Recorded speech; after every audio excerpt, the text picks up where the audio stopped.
Hi అండి, నేను మీ వల్లిని. పాలు పోసి పొట్లకాయ కర్రీ ఎలా చేయాలో చూపిస్తాను.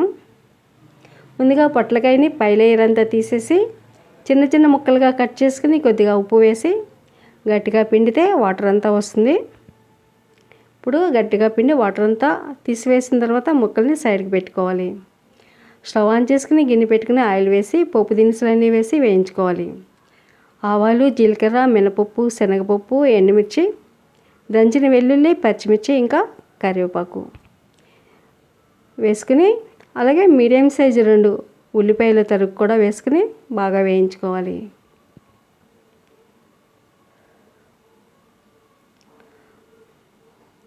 ఉల్లిపాయలు మగ్గడం కోసం చిటికెడంత సాల్ట్ కూడా వేస్తే త్వరగా ఉల్లిపాయలు మగ్గుతాయి.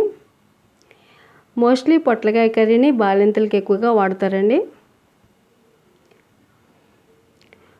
ఇవి పల్లెటూర్లలో పందిర్లకి ఎక్కించి కాయిస్తే అవి పాముల్లాగా ఎలాడతాయి పందిరి కింద. అందుకే వీటిని స్నేక్ గార్డ్ అనేసి అంటారు. చాలామందికి పొట్లకాయ కూర అంటే తెలియదు. ఇప్పుడు పొట్లకాయ ముక్కలను కూడా పోపులో వేసేసుకుని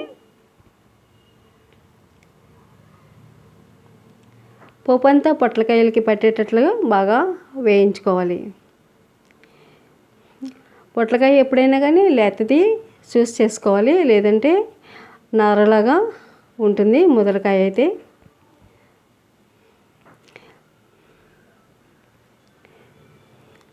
రుచికి సరిపడా సాల్ట్, కొద్దిగా పసుపు వేసుకుని మరొకసారి బాగా కలుపుకోవాలి. ఇందులో కారం వేయడం లేదు, ఓన్లీ పచ్చిమిర్చి, ఎండుమిర్చితోనే టేస్ట్ బాగుంటుంది. 1 నిమిషం పాటు మూత పెట్టి మగ్గించాలి. పొట్లకాయ ఆల్మోస్ట్ మగ్గింది.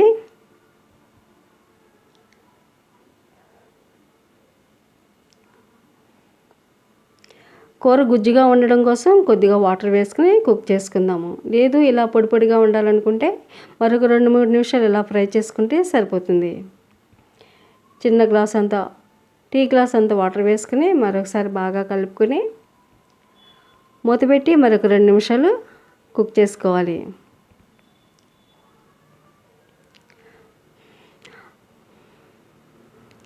ఆల్మోస్ట్ కర్రీ కుక్ అయింది.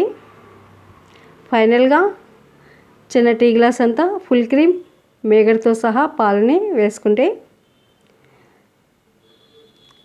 కూర ఫినిష్ అయినట్లే.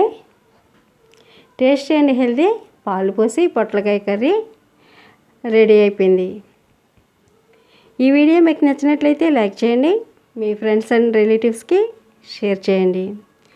మరిన్ని లేటెస్ట్ వీడియోల కొరకు బెల్ ఐకాన్ని క్లిక్ చేయండి. Thank you.